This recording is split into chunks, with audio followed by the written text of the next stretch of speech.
बर' मोखां आफादनि जानानै गासै रायजो राजा लोगोसे जोंनि आनसलिकनि सिङाव थानाय मोनफ्रोमबो गामिनि आरो आफादनि जानानै जोंनि जा खुंगा 45थि बर'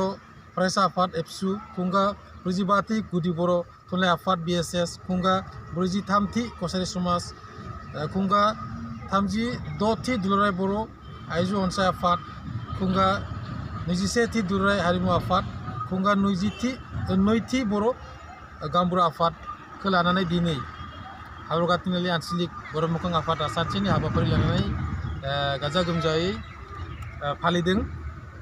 जोंनि बे हाब्रुगा तिनालि आनसलिक बर' मिडियाम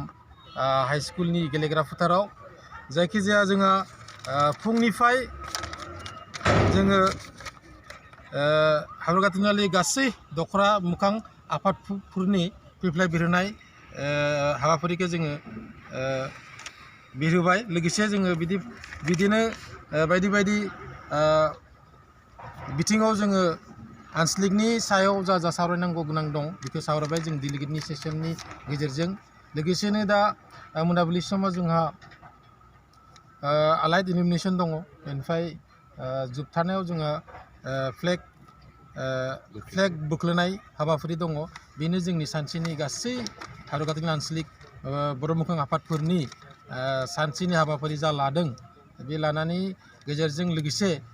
गासै जोङो मोननैसो टपिक लानानै जोङो दिनैनि बे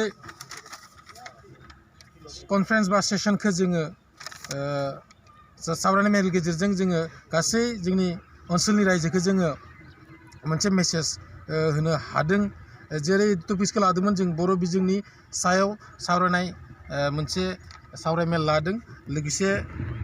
दङ जोङो उन्दै बैसोआव हाबा जानायनि सोमोन्दै मोनसे टपिक्स लानानै गासै जोंनि ओनसोलनि बर' रायजोफोरखौ जा हायो जों हाब्रुगा तिनालि आनसलिक बर' मोखां आफाद जानानै रायजोखौ जा सांग्रांथि खालामनांगौ बेखौ जोङो सांग्रांथि खालामनाय जादों जाहाथे इयुनाव जोंनि बे ओनसोलनि जाहाथे बे बिथिङाव जोङो गाज्रि बिथिंनिफ्राय जाहाथे जोंनि उन्दै उन्दैसा गथ'फोरा बाहेरायाव थायो बे गाज्रि हान्जायाव जाहाथे जोंनि स्टुडेन्ट আমার হাব্रुगा तिनालि অল বড়ো ফ্রন্টাল অর্গানাইজেশনে হাব্रुगा तिनालि बर' मिडियाम हाई स्कुলত একদিনা কাৰ্যসূচী কৰি আমাৰ যিখিনি হাব্रुगा तिनालिৰ অগ্ৰণীয় বড়ো সংগঠনক হৈ একদিনা কাৰ্যসূচী কৰিছোঁ যেহেতু প্ৰথমে আমাৰ ফ্লেগ হোষ্টিং আছিলে পতাকা উত্তোলন তাৰপিছত থাকিলে আমাৰ মাৰ্টিয়াৰ্ছ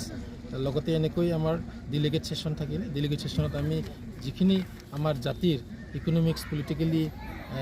এডুকেশ্যনেল এইবিলাক কথা লৈ আমি আলোচনা কৰা হৈছে যাতে আমাৰ এই অঞ্চলৰ সকলো ৰাইজে আমাৰ তাৰ পৰা অলপ কনচিয়াছনেছ হয় সেইটো কৰি আমাৰ প্ৰগ্ৰামটো ভালে ৰূপে আমি আজি চলাই নিলোঁ আৰু আমাৰ এটা কিবা আছিলে শেষৰ কাৰ্যসূচী আছিলে তাতে আমি এটা টপিক্স দি একটা আমি সেমিনাৰ হিচাপে আমি বনাইছিলোঁ তাতে হ'ল আমাৰ বড়ো মিডিয়ামৰ ওপৰত আৰু বাল্য বিবাহৰ ওপৰত আমি টপিক্স লৈ আমাৰ ৰাইজৰ আগত আমি অলপ আলোচনা কৰিলোঁ যাতে আমাৰ ভৱিষ্যতে আমাৰ ষ্টুডেণ্টবোৰে যাতে এনেকৈ সৰু বয়সতে বিয়া পাতিব নোৱাৰে আৰু লগতে আমাৰ বড়ো মিডিয়ামৰ ওপৰত আলোচনা কৰা হৈছে শেষত আমাৰ থাকিলে লাইট ইলুমিনেশ্যন আমাৰ মাৰ্টিয়াৰ্ছৰ কাৰণে তাৰ স্মৃতিৰ কাৰণে আমি লাইট ইলুমিনেশ্যন এটা প্ৰগ্ৰাম ৰাখিছোঁ আৰু সদায় শেষত আমাৰ পতাকা ফ্লেগ ডাউন কৰা সেইখিনি আমাৰ একদিনীয়া কাৰ্যসূচী লৈ আমাৰ হাব্ৰুगा तिनालि আনচলিকে বিভিন্ন বড়ো সংগঠনে প্ৰগ্ৰামটো আজি অনুষ্ঠান কাৰ সৌজন্যত কাৰ উদ্যোগত কৰা হৈছিল কোন অৰ্গেনাইজেশ্যন আছিলে আমাৰ ইয়াতে এপছু কছাৰী সমাজ বড়ো সাহিত্য সভা আমাৰ মহিলা আবুফ তাৰপিছত আৰু আমাৰ হাৰিমু আছে হাৰিমু মানে কালচাৰেল গ্ৰুপছ আমাৰ কিবা এটা সংগঠন আছে আৰু লগতে আছে গামবুঢ়া সংগঠন এই যিমানকেইটা সংগঠনৰ কথা ক'লে এই গোটেইখিনি সংগঠন কাৰ্বি আংলং জিলাৰ নে আমাৰ হাব্ৰুगा तिनालि আঞ্চলিক কমিটি হাব্ৰুगा तिनालि আঞ্চলিক চেণ্ট্ৰেলৰ কোনোবা আছে চেণ্ট্ৰেলৰ এনেকৈ আমি আলহী মাতা হোৱা নাই যিহেতু আমাৰ লোকেল আমাৰ যিখিনি আমাৰ এডভাইজাৰ্ছ সকলো আছে এডভাইজাৰ সকলো লৈ আমাৰ ৰাইজক লৈ এইখিনি